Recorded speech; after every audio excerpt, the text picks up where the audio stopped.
ছাত্ৰীসকল, আজি তোমালোকক যোৱা ক্লাছত মই ভয়েস আৰু চেঞ্জ অফ ভয়েস ৰুলছৰ কিছুমান নিয়ম আলোচনা কৰিছিলোঁ। বেছিক ৰুলছ ইয়াত আজি সেই ভয়েসটো কেনেকৈ চেঞ্জ কৰিব লাগে, যেনেকুৱা কিছুমান মই নিয়ম কৈ দিছিলোঁ। যেনেকৈ এক্টিভ ভয়েসৰ সাবজেক্ট পেসিভ ভয়েসত অবজেক্ট হয়, পেসিভ ভয়েসৰ অবজেক্ট এক্টিভ ভয়েসৰ অবজেক্ট পেসিভ ভয়েসত সাবজেক্ট হয়, আৰু যেটো পেসিভ ভয়েসত সাবজেক্ট হল এই সাবজেক্টৰ নাম্বাৰ, পাৰ্সন আৰু এক্টিভ ভয়েসৰ টেন্স অনুযায়ী এটা বি ভাৰ্ব পঢ়ে। তাৰপিছত মূল ভাৰ্বৰ এক্টিভ ভয়েসৰ মূল ভাৰ্বৰ পাষ্ট পাৰ্টিচিপল ফৰ্ম ব্যৱহাৰ কৰিব লাগে, আৰু যেটো এক্টিভ ভয়েসৰ অবজেক্ট সাবজেক্ট আছিল, যেটো অবজেক্ট হল সেই অবজেক্টৰ আগত সাধাৰণতে এটা বাই প্ৰিপজিশন ব্যৱহাৰ কৰিব লাগে। এতিয়া কথা হল যে কিছুমান সেন্টেন্সত এটা বা তাতকৈ বেছি অবজেক্ট থাকিব পাৰে। যেতিয়া কোনোবা সেন্টেন্সত এটাতকৈ বেছি অবজেক্ট থাকে, তেতিয়া তাৰে যিকোনো এটা অবজেক্টক সাবজেক্ট হিচাপে ব্যৱহাৰ কৰি আমি ভয়েসটো চেঞ্জ কৰিব পাৰোঁ। আৰু যেটো অবজেক্ট এক্টিভ ভয়েসতো অবজেক্ট আৰু পেসিভ ভয়েসতো অবজেক্ট হিচাপে থাকি গ'ল, সেই অবজেক্টক ৰিটেইনড অবজেক্ট বুলি কোৱা হয়। যেনেকুৱা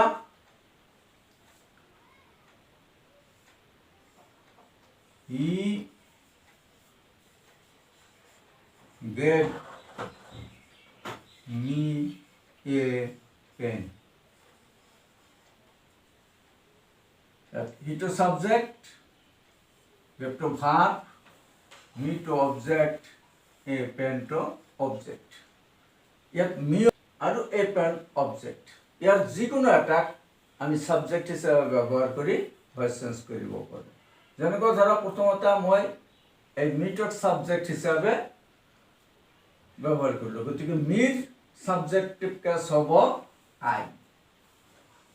মিৰ সাবজেক্টিভ কেছ হ'ব আই। যেতিয়া আই হল এইটো ফাৰ্ষ্ট পাৰ্সন সিঙ্গুলাৰ নাম্বাৰ, আৰু এক্টিভ ভয়েসৰ টেন্সটো হল পাস্ট টেন্স। গতিকে first person singular number past tense হলে বি ভার্বটো হ'ব ওয়াজ। বি ভার্বটো হ'ব ওয়াজ। যেনেকৈ মই তোমালোকক যোৱা ক্লাছৰ লাষ্টত মই কিতাপৰ এটা লিষ্ট দি দিছিলোঁ, যে টেন্স অনুযায়ী পাৰ্সন টেন্স অনুযায়ী বা নাম্বাৰ অনুযায়ী এটা লিষ্ট মোৰ কিতাপৰ পৰা সেই ভিডিঅ'টোৰ শেষত মই দি দিছিলোঁ। সেই তেনেকুৱা সেই লিষ্টৰ পৰা যদি ধৰা যায় তেনেহ'লে বুজা যায় যে আই ওয়াজ। মূল ভাৰ্বটো হল গেভ, মূল ভাৰ্বটো হল তেনেকুৱা গিভ, GIVE, গেভ। ইয়াৰ পাষ্ট টেন্সটো হল গেভ আৰু পাষ্ট পাৰ্টিচিপল ফৰ্মটো হল গিভেন। গতিকে ইয়াত হ'ব পাষ্ট পাৰ্টিচিপল ফৰ্ম গিভেন। তাৰপিছত এই যে অবজেক্টটো আছে, অৰ্থাৎ যেটো বাই প্ৰিপজিশন ব্যৱহাৰ কৰিব লাগে, বাই প্ৰিপজিশনৰ আগত আৰু যেটো পাষ্ট পাৰ্টিচিপল ফৰ্মটো থাকে, সেই পাষ্ট পাৰ্টিচিপল ফৰ্মৰ মাজত এক্টিভ ভয়েসত যদি বেছি বস্তু দিয়া থাকে, সাবজেক্ট অবজেক্ট আৰু ভাৰ্বৰ উপৰিও যদি আৰু আন আন শব্দবোৰ দিয়া থাকে, তেনেহ'লে সেই শব্দবোৰ বাই প্ৰিপজিশন মূল ভাৰ্বৰ পাষ্ট পাৰ্টিচিপল ফৰ্মৰ মাজত আমি ব্যৱহাৰ কৰিব লাগে। যদি ব্যৱহাৰ কৰোঁ তেনেহ'লে ভুল হোৱাৰ কোনো সম্ভাৱনা নাই। ইয়াৰ আগে পাছেও আমি কেতিয়াবা সেন্টেন্সত ব্যৱহাৰ কৰিব পাৰোঁ, কিন্তু সেইবোৰ নিয়ম যেহেতু তোমালোকৰ প্ৰথম অৱস্থাত এইবোৰ, গতিকে সেইবোৰ ব্যৱহাৰ নকৰি বাই প্ৰিপজিশ্যন আৰু পাষ্ট পাৰ্টিচিপল ফৰ্মৰ মাজত যদি সকলোবিলাক একগোট কৰি ৰাখি দিয়া তেনেহ'লে ভুল হোৱাৰ আৰু সম্ভাৱনা নাই। যেনেকুৱা ইয়াত বেছি হিচাপে এটা অবজেক্ট আছে, গতিকে এই অবজেক্টটো ইয়াতে বহুৱাই দিয়া হ'ল এ পেন, তাৰপিছত সাধাৰণতে এটা বাই প্ৰিপজিশ্যন আৰু হি থাকিলে হৈ যাব হিম।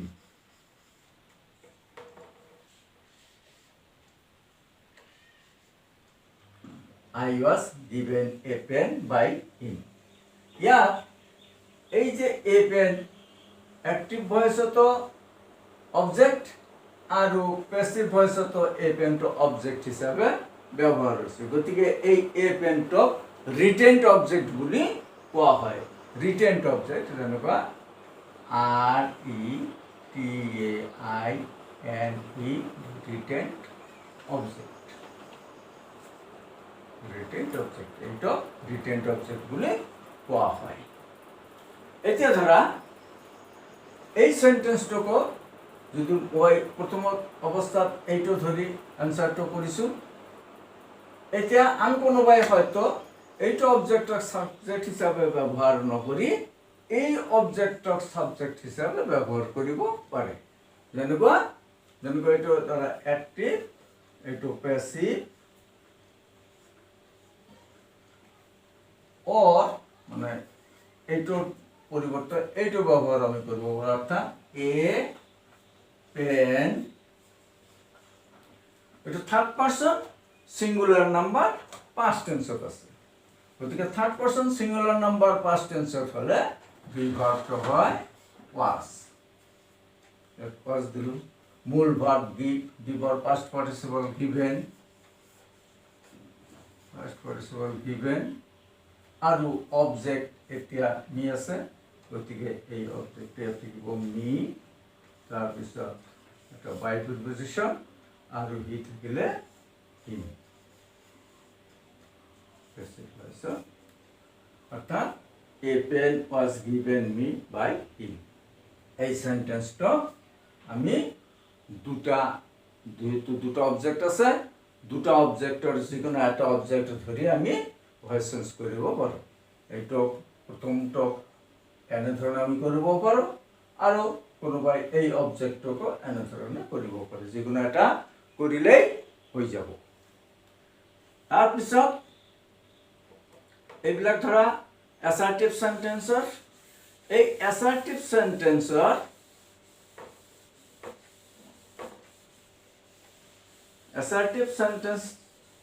বিলাকৰ প্ৰেজেন্ট, পাষ্ট বা ফিউচাৰ এনেধৰণে আমি আগবাঢ়িব পাৰোঁ। এতিয়া যদি আমি অ্যাসাৰ্টিভ সেন্টেন্সৰ ইনডিফিনিট, যেনেকুৱা চাৰিটা ভাগ আছে, ইনডিফিনিট, কন্টিনিউয়াস, পাৰফেক্ট আৰু পাৰফেক্ট কন্টিনিউয়াস। পাৰফেক্ট কন্টিনিউয়াস টেন্সৰ সাধাৰণতে নিয়ম নাই। এতিয়া ধৰা এইটো ইনডিফিনিট টেন্সৰ এনেধৰণৰ, এতিয়া কন্টিনিউয়াস টেন্সৰ নিয়ম আমি কেনেধৰণে কৰিম, যেনেকুৱা ধৰা she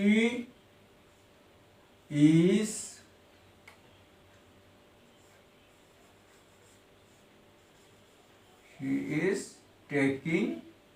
rice. She is taking rice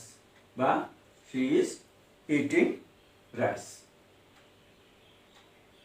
এতিয়া এইটো সাবজেক্ট, এইটো ভার্ব, এইটো বিভাগ বা অক্সিলিয়ারি ভার্ব, আৰু এইটো অবজেক্ট। এতিয়া ৰাইস অবজেক্টক আমি সাবজেক্ট কৰিলোঁ, writes third person singular number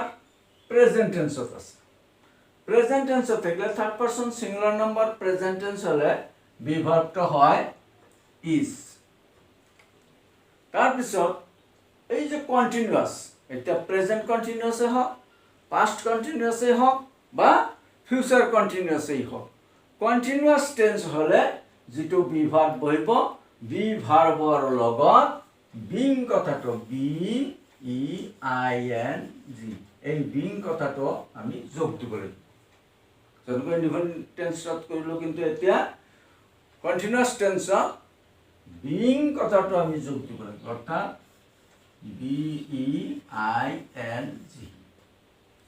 rice is being তাৰপিছত মূল ভাৰ্বটো হ'ল টেক টেকৰ পাষ্ট পাৰ্টিচিপল ফৰ্মটো হ'ল টেকেন পাষ্ট পাৰ্টিচিপল ফৰ্মটো হ'ল টেকেন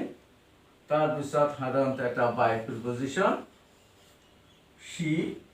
গতিকে সিৰ পাষ্ট পাৰ্টিচিপল ফৰ্মটো হ'ল সিৰ অবজেক্টটো হ'ল হাৰ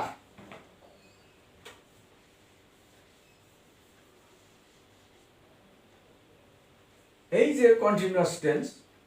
কন্টিনিউয়াস টেন্স হলেই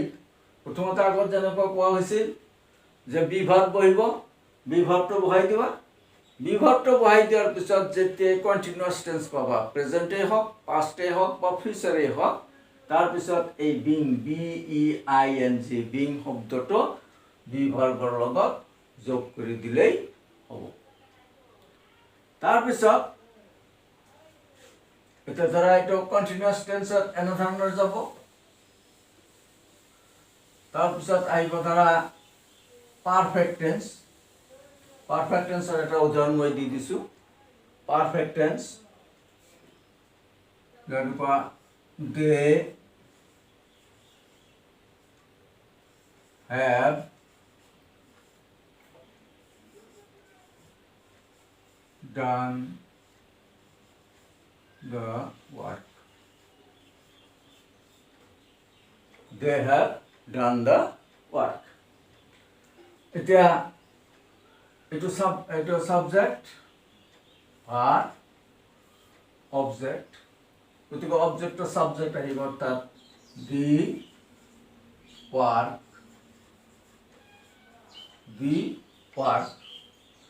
third person singular number perfect tense third person singular number perfect টেন্সৰ ফৰ্মেশ্যনত বহিব বিভক্ত হ'ব হ্যাজ তাৰপিছত যেহেতু পাৰফেক্ট টেন্স যেনেকুৱা মই আগত কৈ দিছোঁ যে কণ্টিনিউয়াছ টেন্স হ'লে বিং কথাটো বহে ঠিক তেনেকুৱা পারফেক্ট টেন্স হ'লে been BEEN been the one has been ব্যবহার করি third person singular number perfect টেন্সৰ ফৰ্মত হ্যাজ আৰু যেহেতু পারফেক্ট টেন্স গতিকে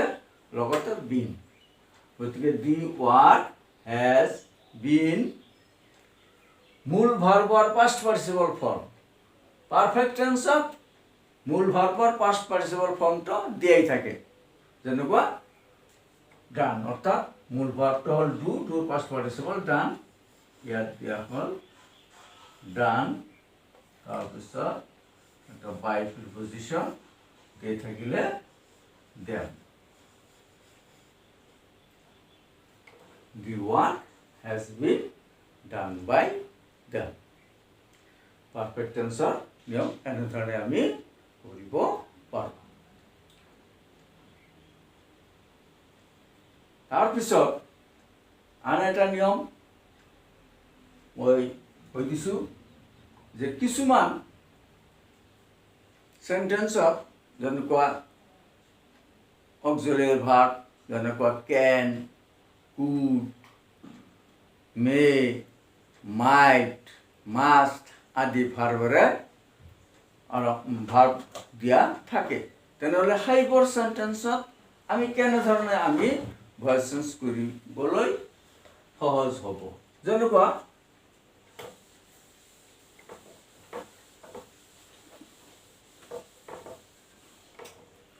ধৰা হি ক্যান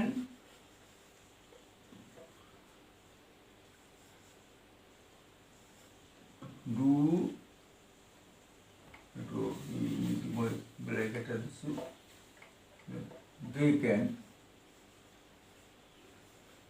they can